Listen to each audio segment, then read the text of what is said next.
हम्माद ने मुझे जैसे ही गले से लगाया, मैंने भी उसे गले से लगा लिया। अब हमारे निकाह की तारीख भी फिक्स हो चुकी थी। जुमा के दिन हमारा निकाह होना था, लेकिन मुझे नहीं पता था कि मेरी ज़िंदगी में अभी एक सैलाब और ऐसा बाकी है जो मुझे और तकलीफ़ें देने वाला है। हुआ यूँ कि मैं अपने निकाह की तैयारियों में लगी थी। हम्माद की वालिदा ने मुझे एक बहुत ही नफीस, बहुत ही आला दर्जे का सुर्ख यानी लाल रंग का लहंगा लाकर दिया था। मैं तो उसे देख देख कर ही खुश हुए जा रही थी। मुझे अपने वालिदा की याद आ गई कि अगर मेरी माँ होती तो वो मुझे इस तरह से तैयार करती। ये लहंगा वो मुझे खुद अपने हाथों से पहनाती या फिर मेरे लिए अलग कपड़े लेकर आती, मुझे सजाती संवारती और अपने हमदर्द हम्माद के हवाले करती। लेकिन अफसोस, मेरे पास आज कोई भी अपना मौजूद नहीं था। यही मेरे अपने थे जो अब मेरे अपने होने वाले थे। हम्माद ही मेरा सब कुछ था। हम्माद की वालिदा ही मेरी वालिदा थी, क्योंकि वो मेरा उसी तरह से ख्याल रख रही थी जिस तरह अम्मी रखा करती थी। बहुत सारे सोने के जेवरात जो बहुत ही आला दर्जे के थे वो भी मुझे देकर गई थी। एक बक्से में इतने सारे जेवरात जो मैंने अपनी ज़िंदगी में कभी नहीं देखे थे, हम्माद की वालिदा वो मुझे दे गई थी और कहा था कि इन्हें जुमा के दिन पहनना, निकाह वाले दिन। इंशाअल्लाह तुम इसमें परी जैसी लगोगी। वैसे तो माशाल्लाह तुम हो ही बहुत खूबसूरत, लेकिन फिर भी ये जेवर और ये जोड़ा तुम्हारी इस खूबसूरती को और चार चांद लगा देगा। मैंने भी जी में सर हिलाया और चुपचाप खड़ी हो गई, क्योंकि खामोशी इख्तियार करना बेहद ज़रूरी था। ये मेरी शादी की बात थी और अगर मेरे अंदर शर्म हया ना होती तो फिर मैं कैसी लड़की। शादी का सुनकर तो अच्छे अच्छों को शर्म हया आ जाती है, तो फिर मैं भी तो एक लड़की थी। मुझे बहुत शर्म आ रही थी। हम्माद और हम रोज़ बातें करते और जुमा का इंतज़ार कर रहे थे। 2 दिन तो गुजर गए थे, लेकिन अब 2 दिन और बाकी थे जुमा में। हम्माद रोज़ कहता कि मुझसे तो सब्र ही नहीं हो रहा है। तुम्हारी कसम चांदनी, मेरा तो मन करता है कि आज जुमा हो जाए और आज ही हमारा निकाह हो जाए। मैं अब और इंतज़ार नहीं कर सकता। मैं तुम्हारे बगैर ज़िंदा नहीं रह सकता। तुम ही मेरी सब कुछ हो, तुम ही मेरी ज़िंदगी हो। इसीलिए बस जुमा के दिन का इंतज़ार है। एक बार हमारा निकाह हो जाए फिर तो अल्लाह के सिवा हमें कोई जुदा भी नहीं कर सकता, और फिर मैं तुम्हें अपने उन सपनों के महल में रखूँगा जहाँ मैं तुम्हें हमेशा से रखना चाहता था। आज मेरा सपना, मेरी ख्वाहिश, मेरी इच्छा मुकम्मल हो रही है। मुझे बहुत खुशी है। मैंने कहा, हम्माद मुझे तुमसे ज़्यादा खुशी है, क्योंकि तुम जैसा हमसफ़र पाना हर लड़की के नसीब की बात नहीं होती। हर लड़की चाहती है कि मुझे सपनों का राजकुमार मिले, लेकिन मेरे साथ तो ये हकीकी तौर पर हो रहा है। तुम सच में सपनों के राजकुमार से, सपनों के शहजादे से कम नहीं हो। मैंने ख्वाब में भी नहीं सोचा था कि मुझे तुम्हारे जैसा एक हमसफ़र मिलेगा, तुम्हारे जैसा शौहर मिलेगा जो मेरा इतना ख्याल रखेगा और मुझे रानियों की तरह रखेगा। हम्माद कहने लगा, बस करो, इतनी तारीफ भी अच्छी नहीं है, वरना कहीं मैं बिगड़ गया तो। मैंने कहा, हम्माद अगर तुम बिगड़ भी गए तो निकाह तो मेरा तुमसे ही होना है। मैं तुम्हें अच्छे से सुधारना भी जानती हूँ। हम्माद हंसने लगा और हम हंसते खेलते ये दिन गुजार रहे थे। फिर एक दिन कुछ हुआ यूँ कि एक रात मैं नींद में थी कि अचानक मुझे ख्वाब में मेरी वालिदा दिखाई दी। मेरी वालिदा रो रही थी। मैं अपनी वालिदा के पास गई तो वो कुछ भी नहीं कह रही थी। पता नहीं ये ख्वाब था या फिर वसवसा, लेकिन समझ नहीं आ रहा था इस ख्वाब का मतलब क्या है। वालिदा की आंखों से आंसू थे और मैं वालिदा को चुप कराने की कोशिश कर रही थी, लेकिन वो मुझे दूर भगा रही थी। पता नहीं क्यों वो ऐसा कर रही थी ख्वाब में। जैसे ही नींद खुली तो अचानक मुझे बेचैनी होने लगी। मेरा गला खुश्क हो चुका था और पानी की बहुत शदीद प्यास लग रही थी। मैं पानी पीने के लिए उठी। उसके बाद मुझे हल्की सी घबराहट हुई तो मैं हम्माद के महल की बालकनी में टहलने चली गई। थोड़ी ताज़ी हवा खाने की मेरा दिल कर रहा था। जैसे ही मैं वहाँ पहुँची तो मेरी नज़र बगीचे में पड़ी। बगीचे में हूबहू मेरी वालिदा जैसी कोई औरत खड़ी हुई थी और वो मेरी जानिब ही मुखातिब थी और मुझे ही देखे जा रही थी। मुझे थोड़ी देर अपनी आंखों पर यकीन नहीं हुआ। मैंने अपनी आंखों को मसला कि कहीं मैं ख्वाब तो नहीं देख रही हूँ। मैंने अपनी आंखों को जैसे ही मसला और सामने देखा तो वहाँ पर अभी भी वो खातून मौजूद ही थी। मैंने उन्हें आवाज़ दी, कौन है आप? तभी उधर से आवाज़ आई और आवाज़ भी वालिदा जैसी हूबहू थी। कहने लगी, मुझे नहीं पहचानती तुम? इतनी जल्दी भूल गई अपनी माँ को? जैसे ही मैंने उनके मुँह से ये बात सुनी तो मेरे कदमों पर मेरा काबू न रहा और मैं सीधा अंदर गई और सीढ़ियों को उतरते हुए सीधे बगीचे में आ गई। लेकिन बगीचे में जैसे ही आई तो वो खातून अब कहीं भी नहीं थी। मैंने सोचा है शायद मेरे दिमाग का वहम है और मैंने वालिदा को ख्वाब में देखा था, इसीलिए शायद मुझे वहम हो गया है और वहम की वजह से ही मुझे ये सब चीज़ें दिखाई और सुनाई दे रही हैं। मैंने कहा चलो कमरे में चला जाए। इतनी रात को यहाँ पर जिन्नाती दुनिया में इस बगीचे में रहना अच्छी बात नहीं है। कोई देखेगा तो पता नहीं क्या कहेगा। मैं पलटने ही वाली थी कि अचानक मेरे सामने फिर से वो खातून आ गई। इस बार वो मुझसे कुछ ही दूरी पर थी। कहने लगी, बेटा क्या अपनी माँ को इतनी जल्दी भूल गई? लेकिन इस बार उसकी आवाज़ बदली बदली सी थी। वो किसी मर्द की आवाज़ लग रही थी। ऐसा लग रहा था मेरी वालदा और किसी मर्द की आवाज़ मिक्स होकर मेरे पास आ रही हो।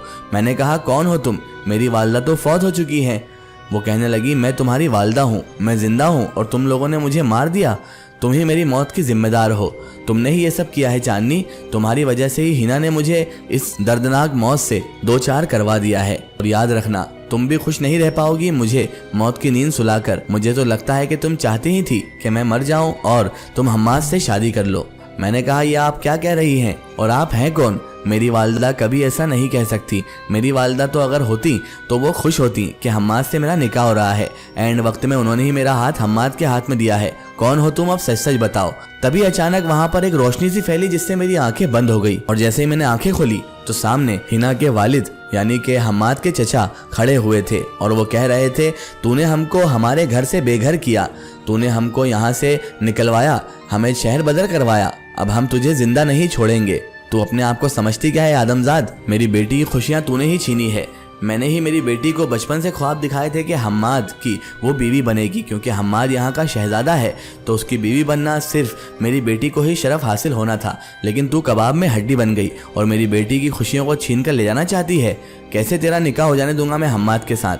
मैं तुझे जिंदा छोड़ूंगा तब हम्माद तुझसे निकाह करेगा ना। ये रात तेरी जिंदगी की आखिरी रात साबित होगी। इतना कहकर उसके वालिद ने अचानक चुटकी बजाई और मेरे हाथ पैरों में पता नहीं कहां से जंजीरें आ गई। मैंने उन जंजीरों से छुड़ाने की बहुत कोशिश की लेकिन मेरे हाथ पैर इस तरह जकड़ लिए गए थे जैसे मुझे पूरी तरीके से बांध दिया गया हो।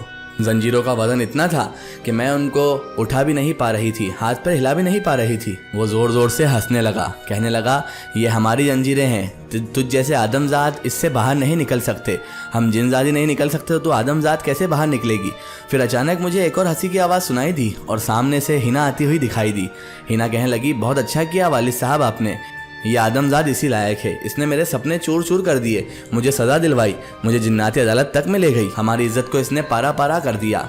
मैंने जैसे ही उसे देखा तो मेरी आंखों में आंसू आ गए। मैंने कहा, हम्माद सच ही कहता था, ये लोग इस काबिल नहीं कि इन्हें माफ़ किया जाए, लेकिन मैंने अल्लाह वास्ते इन्हें माफ़ किया था, अब अल्लाह ही मुझे इंसाफ दिलाएगा। मैंने कहा, हिना तू ये कह रही है, तुझे अगर मैं चाहती तो सज़ा दिलवा सकती थी, लेकिन तेरे बाप का मैंने वो झूठा चेहरा देखकर तुझे माफ़ कर दिया। लेकिन मुझे नहीं पता था कि जिन्नातों में भी इस तरह घटिया और गिरे हुए जिन्नात भी होते हैं जो कि अपने ईमान से भी खारिज हो चुके हैं और अपने आप को बुराई के दलदल में झोंक चुके हैं। मुझे नहीं पता था तेरे वालिद का झूठा चेहरा इस कदर होगा। मुझे हम्माद ने कहा भी था कि हो ना हो कुछ ना कुछ गड़बड़ ज़रूर है, लेकिन मैंने बेचारे हम्माद की बात भी नहीं सुनी। शायद उसी की सज़ा मुझे मिल रही है, लेकिन मुझे मेरे अल्लाह पर पूरा यकीन है। अल्लाह तुम जैसों के हाथों मुझे नहीं सौंपेगा, वो मेरा मददगार है और रहेगा, चाहे तुम जैसे कितने भी क्यों ना आ जाएं। मैं अभी उनसे ये सब गुफ्तगू कर ही रही थी कि अचानक हम्माद की आवाज़ आई। हम्माद ज़ोर से चिल्लाया, चांदनी ये सब क्या है? क्योंकि हम्माद जिन्नात था तो वहाँ से उड़ते हुए सीधे वो मेरे पास आ गया। फिजा में बुलंद होते हुए मेरे पास जैसे ही आया तो मेरे आगे ढाल बनकर खड़ा हो गया। कहने लगा, देखो मैं तुम्हें कहता था ना चांदनी कि इन लोगों का असली रूप अभी तुमने देखा नहीं है। मुझे तो शुरू से ही शक था मेरे चचा के झूठे मासूमियत के दिखावे पर और हिना के इस तरह बर्ताव पर। मुझे पता था ये कुछ ना कुछ जाल बुन रहे हैं, इसीलिए मैं बहुत ज़्यादा सतर्क था। मैंने तुम्हें जब कमरे में ना पाया तो मैं सीधा गैलरी में आया और देखा तो तुम्हें यहाँ जंजीरों में जकड़ा हुआ पाया। उसके बाद हम्माद ने एक चुटकी बजाई और जंजीरें जैसे हल्की हो गई और अपने आप टूटकर गिर गई। मैंने कहा था ना, देख लो हिना, अल्लाह मेरा मददगार है, मेरा हम्माद आ गया, अब तुम्हारी खैर नहीं है। हम्माद के चचा कहने लगे, देखो हम्माद, इस आदमजात का मरना ही हम सबकी सुकून का बाइस है, इसे मरना होगा, वरना यह हमारी दुनिया में फितना फसाद फैला देगी, तहस नहस कर देगी, निस्तो नाबूद कर देगी इस पूरी दुनिया को। तुम सिर्फ हिना से ही निकाह कर सकते हो, हिना ही तुम्हारी बीवी बनने के लायक है। जरा देखो हिना को, ये एक जिनजादी है, तमाम कुव्वतों की मालिक है, मेरी औलाद है, हमारा बहुत अच्छा रुआब है पूरे जिन्नाती दुनिया में। तुम हमारी बेटी से शादी करने के बजाय इस मामूली सी आदमजात से शादी कर रहे हो। तुम्हें खुद सोचना चाहिए, तुम एक शहजादे हो, शहजादे के साथ कोई फ़कीर लड़की अच्छी नहीं लगती। जैसे उसने फ़कीर लड़की कहा तो मेरा मुंह शर्म से नीचे हो गया, मुझे अपनी गुर्बत पर शर्म आने लगी। मैंने अल्लाह से सदा लगाई कि अल्लाह, इस जिल्लत से अच्छा तो है कि तुम मुझे इंसाफ दिला दे और अगर मेरे हक़ में हम्माद नहीं है तो मुझे यहाँ से अपनी दुनिया में भेज दे। जैसे ही हम्माद ने सब बात सुनी तो पता नहीं था कि हम्माद के दिल पर इन बातों का इतना ज़्यादा असर पड़ जाएगा। हम्माद अचानक मेरे सामने से हट गया। मैं उसे सामने से हटता देखते ही रह गई, क्योंकि मुझे उम्मीद नहीं थी कि हम्माद मेरा इस मोड़ पर साथ छोड़ देगा। वो तो मेरी मोहब्बत के वादे करता था, वो तो मुझे अपनी जान से ज़्यादा चाहता था। तो क्या इतनी सी बात पर वो सामने से हट जाएगा? क्या मुझे इन लोगों के हाथों छोड़ देगा? हम्माद के चचा मुस्कुराए और कहने लगे, बेटा हम्माद, मुझे यकीन था कि तुम्हारे एक ना एक दिन समझ में आ ही जाएगी। वो तो अच्छा हुआ निकाह से पहले समझ में आ गई। निकाह के बाद तुम क्या करते? फिर तो इसे कहीं ना कहीं ठिकाने ही लगाना पड़ता। मैं थी जो सिर्फ और सिर्फ हम्माद को देखे जा रही थी। हम्माद का सर नीचे झुका हुआ था और वो मेरे सामने से हटकर साइड में खड़ा हो गया और चुपचाप सारी बातें सुन रहा था। उसके बाद हिना कहने लगी, देख लिया तुमने, जिनजात जिनजात ही होते हैं, आदमजात जैसे नहीं होते। और तुम्हारे इतना बेवकूफ़ हम्माद नहीं है कि तुम्हारी बातों में आकर, तुम्हारे झूठे प्यार के दिखावे में आकर वो तुमसे शादी कर लेगा। हम्माद सिर्फ मेरा है, और वो भी बचपन से। हम्माद ने नज़रें उठाकर मुझे देखा, उसकी आंख में आंसू थे। मैं समझ गई कि हम्माद शायद मजबूर हो गया है इन बातों के आगे और जिनजात होने के आगे, शायद इसीलिए वो पीछे हट गया है। मैंने कहा, हम्माद, अगर तुम ऐसा ही करना चाहते थे तो क्यों लाए मुझे यहाँ पर? हम्माद ने कुछ जवाब नहीं दिया। तभी उसका चचा बोला, ए आदमजाद, तेरी औकात नहीं है कि तू शहजादे से इस तरह से बात करे। अपनी औकात मत भूल, और वैसे भी तू चंद पल की मेहमान है। अब तुझे मौत की घाट उतारने का वक्त आ गया है। मैंने कहा, अगर हम्माद के इश्क में मौत है तो मौत भी मुझे मंजूर है। मैंने सच्ची मोहब्बत की थी और इस मोहब्बत की खातिर मैं अपनी जान भी दे सकती हूँ। कोई मुझे हर्ज नहीं होगा। हम्माद, मैं तुझे माफ़ करती हूँ और मैं तुम्हें दोनों जहां में माफ़ करती हूँ। चाहे मुझे कुछ भी हो जाए, मेरी मोहब्बत पाक थी और तुमसे थी, सिर्फ तुमसे। हम्माद ने नीचे से मुंह ऊपर नहीं किया। मैंने आंखें बंद की और कह दिया, अब जो तुम लोग करना चाहो कर सकते हो। मुझे अब मेरे रब के सिवा किसी की चाहत नहीं, और मैं अपनी मोहब्बत में कुर्बान होना चाहती हूँ। मैंने आंखें बंद कर रखी थी, लेकिन कुछ पल मुझे ऐसा लगा कि शायद अब मेरी मौत मुझे छूने ही वाली है। लेकिन उसके बाद जब कुछ भी ना हुआ तो मैंने आंखें खोली तो एक ऐसा मंजर मेरी आंखों के सामने था जिस पर मैं यकीन करने से भी कासिर थी। उसके चचा किसी जंजीरों में जकड़े हुए थे, और जंजीरें कोई आम जंजीरें नहीं थी, बल्कि आग की जंजीरें थी। और जैसे ही मैंने हम्माद की तरफ देखा तो उसके हाथ के इशारे से ही वो जंजीरें पूरी तरह से चल रही थी। ऐसा लग रहा था मानो हम्माद ने उसे शिकंजे में कस रखा हो।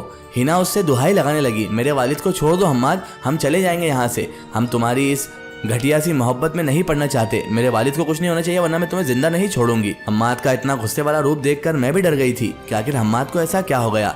तभी हिना बोली, मेरे वालिद ने गलती की कि इस पर हमला किया। इसे तो पहले ही मार देना चाहिए था, यहाँ का इंतजार ही नहीं करना चाहिए था ना तुम्हारे आने का। अब उन्होंने हमला किया तो तुमने उन्हें इस अंजाम तक पहुंचा दिया। हम्माद, अपने सगे चचा को भी नहीं छोड़ रहे हो तुम, वो भी इस आदमजात के पीछे। रुको, मैं इसे भी मौत के घाट उतार देती हूँ। इतने में हिना ने जैसे ही हवा में फिजा में हाथ बुलंद किया, हम्माद ने उसे भी उन जंजीरों में जकड़ दिया। हम्माद की आंखें गुस्से से शोले जैसी लाल हो रही थी। ऐसा लग रहा था उसकी मानो उसकी आंखों से आग निकल रही हो। उसके हाथों के इशारे से दोनों ही इस तरह से जंजीरों में जकड़े हुए थे जैसे मानो इन्हें कोई अजाब मिल रहा हो। दोनों आगों की जंजीरों में जकड़े हुए थे और जल रहे थे। हम्माद को मैंने कहा, हम्माद सुनो, हम्माद क्यों कर रहे हो तुम ऐसा? मुझ आदमजात के चक्कर में ऐसा क्यों कर रहे हो? हम्माद कहने लगा, तुम क्या समझती हो कि मैं तुम्हारे सामने से इसलिए हटा कि तुम्हारी मोहब्बत मेरे दिल में कम हो गई है? मैं देखना चाहता था कि ये लोग कितने हद तक गिर गए हैं। जब इस नापाक चचा ने तुम्हारी तरफ हमला किया तो मैंने इसे अंजाम तक पहुंचा दिया, और अब देखो मैं इनका क्या करता हूँ। उसके बाद हम्माद ने जोरदार आवाज बुलंद की और अचानक वो जंजीर शोलों में बदल गई और वो दोनों बाप बेटी वहीं पर जलकर खाक हो गए। उस हमले का जोर इतना ज्यादा था कि हम्माद चिल्लाया और उसके बाद हम्माद खुद भी बेहोश हो गया। मुझे नहीं पता था कि हम्माद को क्या हुआ है, लेकिन मैंने जल्दी से वालिदा को आवाज़ लगाई। वालिदा ने मुलाजिमों को बुलवाया और हम्माद को मुलाजिम उठाकर हुजरे में ले गए। वहाँ पर वालिदा कहने लगी, बेटी तुम बाहर ही रहो, मुझे देखना होगा हम्माद को आखिर हुआ क्या है। उसके थोड़ी देर बाद जब वालिदा बाहर आई तो उनके चेहरे पर परेशानी नुमाया थी। मैंने कहा, वालिदा क्या हुआ हम्माद को? वालिदा कहने लगी, उसने इतना जोरदार अपनी ताकत का इस्तेमाल किया है कि बेटा वो होश खो बैठा है। अब अल्लाह ताला ही उसे होश में ला सकता है, क्योंकि कोई दवा इसे होश में लाने के लिए काफ़ी नहीं है। मैंने कहा, क्या मैं उनसे मिल सकती हूँ? क्या मैं उसे देख सकती हूँ? वालिदा ने कहा, हाँ बेटा तुम जाओ, मैंने उसे मरहम पट्टी तो कर दी है, लेकिन अब अल्लाह के ही हाथ में है सब कुछ। दुआ करो कि हम्माद को जल्द से जल्द होश आ जाए। अगर उसे होश ना आया तो हमारे लिए परेशानी लाहक हो जाएगी। मैंने कहा, ठीक है अम्मी। उसके बाद मैं जैसे ही अंदर गई तो हम्माद पसीने में तरबतर सामने बेड पर लेटा हुआ था। मैं उसके पास बैठी और उसके हाथों को देखा तो उसके हाथ पूरी तरह से झुलस गए थे। मुझे नहीं पता था कि हम्माद मेरी खातिर इतनी ज़्यादा तकलीफ़ें उठाएगा। मुझे अपने आप पर गुस्सा आ रहा था। पहले मेरी वालिदा मेरी वजह से इस दुनिया से रुखसत हो गई और अब हम्माद इस हालत को पहुंच गया था। मुझे बहुत रोना आ रहा था। समझ नहीं आ रहा था कि मैं क्या करूं जिससे हम्माद होश में आ जाए। सिवाय दुआ के मेरे पास कोई चारा भी न था। मैंने हम्माद के उन जख्मी हाथों को अपने हाथ में लिया और रोने लगी। मैंने कहा, हम्माद, मैंने तुम्हें किस हाल में पहुंचा दिया? तुम इतने खुशहाल, इतने खुश मिजाज जिंदात थे और मेरे से मोहब्बत करके तुम भी तकलीफ में मुब्तला हो गए। शायद लोग सच्ची कहते हैं मैं मनहूस हूँ। कितनी जाने मेरी वजह से गई, मुझसे मोहब्बत करने वाले मुझसे दूर चले गए और आज तुम भी इस हालत में पहुंच गए हो मेरी वजह से। मैं किसी काबिल नहीं हूँ, वाकई मैं मनहूस हूँ हम्माद। मेरा आंसू हम्माद के जख्मों पर गिरा और अचानक हम्माद के कराने की आवाज़ मुझे सुनाई दी। मैंने झट से वालिदा को आवाज़ दी। वालिदा आई, वालिदा ने उसे कुछ पिलाया और हम्माद होश में आ गया। मैंने अल्लाह ताला का शुक्र अदा किया और वालिदा मुझे कहने लगी, वाकई तुम दोनों की मोहब्बत सच्ची है। तुम्हारे अंदर आते ही हम्माद होश में भी आ गया। वाकई तुम तो बहुत ज़्यादा मोहब्बत करते हो। ये बेवकूफ़ को इतनी अच्छी बीवी मिल जाएगी मुझे भी यकीन नहीं था। वाकई में मेरा लड़का तो बुद्धू है, लेकिन उसकी ज़ौजा बहुत समझदार है। मैंने शर्म से नीचे मुँह कर लिया और हम्माद कहने लगा, वालिदा आप तो हर वक्त मुझे ही बुरा भला कहती रहती हो और इसकी तारीफ़ करते रहती हो। मैंने हम्माद को जब नज़रों से देखा तो उसकी वालिदा कहने लगी, हो गया बेटा, तेरा काम तो हो गया, अब तुझे यही सुधारेगी। हम्माद खामोश हो गया और मुस्कुराने लगा। उसके बाद वालिदा इजाज़त लेकर बाहर चली गई और हम्माद और हमें तनहा छोड़ गई। मैंने हम्माद से माफ़ी मांगी। हम्माद से कहा, हम्माद तुमने इतना बड़ा खतरा क्यों मोल लिया? हम्माद कहने लगा, वो तुम्हारे बारे में इतना अनाप शनाप कह रहे थे, मैं सुनना चाहता था। उनके अंदर कितना जहर भरा हुआ है, लेकिन जैसे उन्होंने हमला किया तो मुझसे रहा नहीं गया। मैंने पहली बार अपनी ताकतों का इतना ज़्यादा इस्तेमाल किया, इसीलिए मेरी ये हालत हो गई। फिक्र मत करो, धीरे धीरे मुझे आदत हो जाएगी। मैं तुम्हारे लिए तो इस जहान से लड़ सकता हूँ, तो फिर मेरा चचा क्या चीज़ है? मैंने हम्माद के हाथ को चूमा और कहा, हम्माद आप ही मेरे सब कुछ हैं। आप मेरे शौहर हैं, आप मेरे हमदम हैं, मेरे हमसफ़र हैं। आपके लिए मैं अपनी जान भी कुर्बान कर सकती हूँ। वक्त आया ना तो मैं आपके आगे ढाल बन जाऊंगी, जिस तरह आप मेरे आगे ढाल बने हैं। हम्माद कहने लगा, ऐसा वक्त कभी ना आए कि तुम मुझसे जुदा हो। हम अगर इस दुनिया से भी जाएं तो साथ साथ जाएं। मैंने आमीन कहा और उसके बाद हम्माद को कहा कि अब आराम कीजिए, परसों हमारा निकाह भी तो है, तब तक आप जल्दी अच्छे हो जाइए। हम्माद कहने लगा, निकाह तो मैं इस हालत में भी पढ़ सकता हूँ तुमसे, मुझे तो कोई हालत की ज़रूरत नहीं है। तंदुरुस्त हो या बीमार, मैं निकाह तो जुम्मे के दिन कर ही रहूँगा। और हम्माद हंसने लगा। मुझे भी उसकी इस नादानी वाली बात पर हंसी आ गई और मैं हुजरे के बाहर आ गई। हुजरे के बाहर वालिदा मेरा इंतज़ार कर रही थी। वालिदा मुझसे कहने लगी, हम्माद को सही हमसफ़र मिला है बेटा, मुझे उम्मीद थी। मैं अल्लाह से यही दुआ करती थी कि मेरे बेटे को ऐसी ज़ौजा, ऐसी बीवी मिले जो उसका खुद से ज़्यादा ख्याल रखे। और तुम्हारे अंदर वो सारे सलीके हैं बेटा, तुम वाकई एक सलीकेदार ख़ानदान की औलाद हो। वाकई हम बहुत खुशनसीब हैं कि हमें तुम्हारे जैसी एक बेटी और मिल रही है हम्माद के साथ। उसके बाद मैं अपने कमरे में आ गई, शुक्राने की 2 रकात नमाज अदा की और अल्लाह से दुआ की कि अल्लाह साथ खैरियत से मेरा और हम्माद का निकाह हो जाए और कोई मुसीबत अब हमारे आड़े ना आए। उसके बाद मैं सो गई और सुबह उठी तो कल हमारा निकाह था, इसीलिए आज सब जगह बहुत सजावटें चल रही थी। पूरे महल को सजाया जा रहा था। बगीचे में एक शानदार स्टेज टाइप कुछ लगाया गए थे, तख्त सजाए गए थे और वहाँ पर फूलों का डेकोरेशन भी चल रहा था। ऐसा लग रहा था किसी राजा रजवाड़े की शादी है। लग ही नहीं रहा था कि मुझ गरीब से कोई शहजादा इस तरह से भी मोहब्बत करेगा कि वो मुझे रानी बनाकर रखेगा। मुझे तो यकीन नहीं हो रहा था अपने इस ख्वाब पर। उसके बाद वो लम्हा भी आ ही गया कि जब हम्माद और मेरा निकाह था।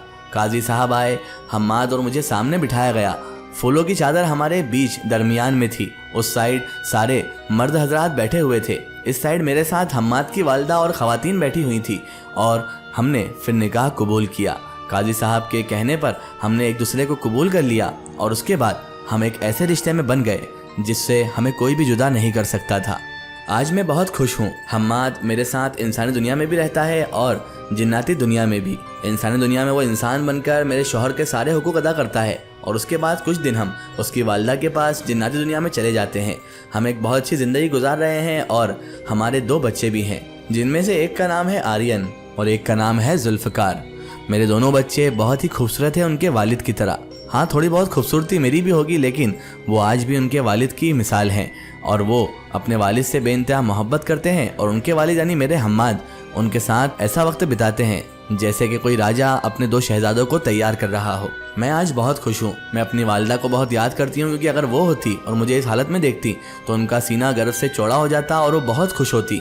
अगर मेरी वालिदा होती तो हम्माद उन्हें भी अपने साथ ही रखता, क्योंकि हम्माद का दिल बहुत बड़ा था, वो वाकई एक शहजादा था। मैं बहुत खुशनसीब हूँ कि हम्माद जैसा हमसफ़र मुझे मिला और इस कहानी को लोगों तक पहुँचाने की यही वजह है कि जिस तरह हमारे इंसानों में लोग गलत होते हैं, उस तरह जिन्नातों में भी कई जिन्नात बहुत बुरे होते हैं। जिस तरह हम्माद को उसके चचा और चचादाद लड़की ने कितना परेशान किया, उसी तरह हमारे इंसानी दुनिया में भी हमारे रिश्तेदार या हमारे कोई ना कोई ऐसे गलत लोग मिल जाते हैं जिसकी वजह से सब बदनाम हो जाते हैं।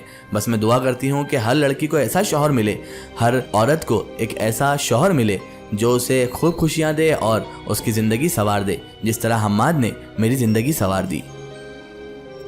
अगर आप भी अपनी ज़िंदगी की कोई सच्ची कहानी या फिर अपनी कोई स्टोरी हमारे चैनल से शेयर करवाना चाहते हैं, या आप चाहते हैं कि आपकी रियल स्टोरी हम अपने चैनल से शेयर करें, तो हमें कांटेक्ट करें हमारे फेसबुक और Insta page my story book पर। फेसबुक और इंस्टा पेज पर हमसे जुड़ें और हमें अपनी स्टोरी ज़रूर शेयर करें।